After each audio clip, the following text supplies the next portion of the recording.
అందరికీ నమస్కారం. ఓం శ్రీ వెంకటేశాయ నమః.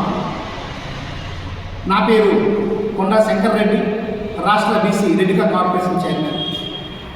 ప్రజలారా గమనించండి, ఆలోచించండి ఒక్కసారి ఏం జరుగుతుంది. ఎందుకంటే సాక్షాత్తు కలియుగ దైవం దేవదేవుడైనటువంటి మన వెంకటేశ్వర స్వామినే కల్తీ చేయాలని వందల మంది భక్తులు మనోభావాలు దెబ్బతీయాలని ఈ కల్తీ వైసీపీ వాళ్ళు కల్తీ చేశారండి. నెయ్యిని కూడా వదలకుండా కల్తీ చేశారండి. సాక్షాత్తు మనం దేవుడి ప్రసాదం అని ఆ లాడుని పరమ పవిత్రంగా భావించి దండం పెట్టుకుని తినే ప్రసాదంలో కూడా నెయ్యి కలిపారండి. ఈ వైసీపీ వాళ్ళ కల్తీనా మాకైతే మాకు ఆ భాష రాదు, ఆ బూతులు రావు. మాకు మా సీఎం గారు చంద్రబాబు నాయుడు ఆ బూతులు మాకు నేర్పించలేదండి, కన్స్ట్రక్షన్ నేర్పించారు. ఏమనాలండి మీకు? మా భక్తుల మనోభావాల్ని మీరు దెబ్బతీస్తారా? సాక్షాత్ వెంకటేశ్వర స్వామిని మీరు అపవిత్రం చేయాలని చూస్తున్నారా? ఏం జరుగుతుంది? ఛీ, మీ బతుకు చెడ. వీళ్ళ మన ఆంధ్రప్రదేశ్ని పరిపాలించే వాళ్ళని ప్రతి ఒక్క ప్రజలు బాధపడుతున్నారు. అంటే ప్రజలను గమనించారా ఏం జరుగుతుందో, ఏం మైండ్గా మారుతున్నారో? మన వెంకటేశ్వర స్వామిని అపవిత్రం చేసి ఒక వర్గాన్ని దెబ్బతీసి, ఒక మతాన్ని దెబ్బతీసే వ్యవహారంగా నడుస్తుంది ఈ వైసీపీని చూస్తున్నారు. ఎందుకు ఒక వర్గం మీద, ఒక మతం మీద మీకు అంత అసహ్యం, అంత కోపం? ఏం చేశామని?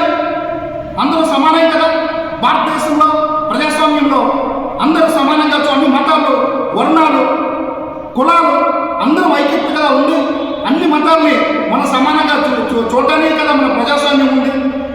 మీరు ఒక వర్గాన్ని పని కట్టుకొని ఆ వర్గాన్ని విచ్ఛిన్నం చేసి తద్వారా ఏం లబ్ధి పొందాలని మీరు చూస్తున్నారు. ప్రజలారా గమనించండి.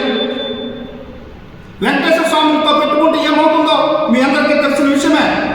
అప్పట్లో కొంతమంది నాయకులు ఏమయ్యారు?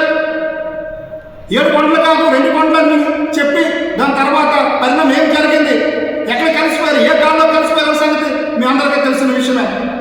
మీరు కూడా తెలుసు కూడా సాక్షాత్ వెంకటేశ్వర స్వామితో మీరు పెట్టుకుంటున్నారు. వెంకటేశ్వర ఊరికే వదిలి ప్రసక్తే లేదు.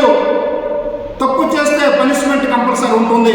అందులో భాగంగా మీ బాబాయ్ మన వైవి సుబ్బారెడ్డి గారు మొన్న ఏమి స్టేట్మెంట్ ఇచ్చారు? కల్తీ జరిగిన మాట వాస్తవం అని ఆయనే కదా స్టేట్మెంట్ ఇచ్చారు. ఆయన ముందు టీటీడీ దేవస్థానం చైర్మన్గా ఉన్నారు కదా, ఆయనే కదా కల్తీ జరిగిందని చెప్పారు. మీ ముఖాలు ఎక్కడ పెట్టుకుంటారు? వెంకటేశ్వర స్వామి అందరినీ ఇప్పుడు ఏ రకంగా చేయాలో అందరూ వాట్సాప్ చేస్తూనే ఉంది. నా ఒకటి గుర్తుకొస్తుంది. బాబాయ్ అనుకుంటే బాబాయ్ వివేకానంద రెడ్డి గారు గొడ్డలు పెట్టు ఏం చేశారో, హత్య చేశారన్న సంగతి అందరికీ తెలిసిన విషయమే. మళ్ళీ బాబాయ్ అంటే మరి ఈ బాబాయ్ కూడా, వైవి సుబ్బారెడ్డి బాబాయ్ కూడా నిజం ఒప్పుకున్నందుకు ఈ బాబాయ్కి ఏకత పడుతుందని నాకు నిజంగా ఆందోళన చెందుతున్నామండి. బాబాయ్కి ఏ రకంగా చేయాలో మన వైఎస్ జగన్ బాగా తెలుసు. ఆ బాబాయ్ ఎలాగయ్యారు, మరి ఈ బాబాయ్ ఏమవుతారు? వివేకానంద గారు జాగ్రత్తగా ఉండండి సార్ అని తెలియజేసుకుంటున్నానండి.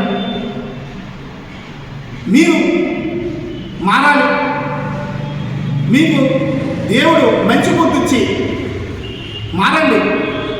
మీరు ఒక వర్గానికే కాదు, మీరు అన్ని వర్గాలకి మీరు ఒకేలాగా చూడాలని నేను కోరుకుంటూ, మీ మైండ్ సెట్ మారాలని నేను తెలియజేసుకుంటూ, ఇలాంటి పనులు మీరు చేస్తే మీకు పుట్టగత ఉండవు, ఆ దేవుడు మీకు క్షమించడు అని తెలియజేసుకుంటూ, మీకు ఇచ్చినటువంటి ఆ 11 సీట్లు కూడా ఇక మీదట 29 లక్షల్లో ఆ 11 కూడా రావు, నిండు గుడ్డసునే వస్తారు.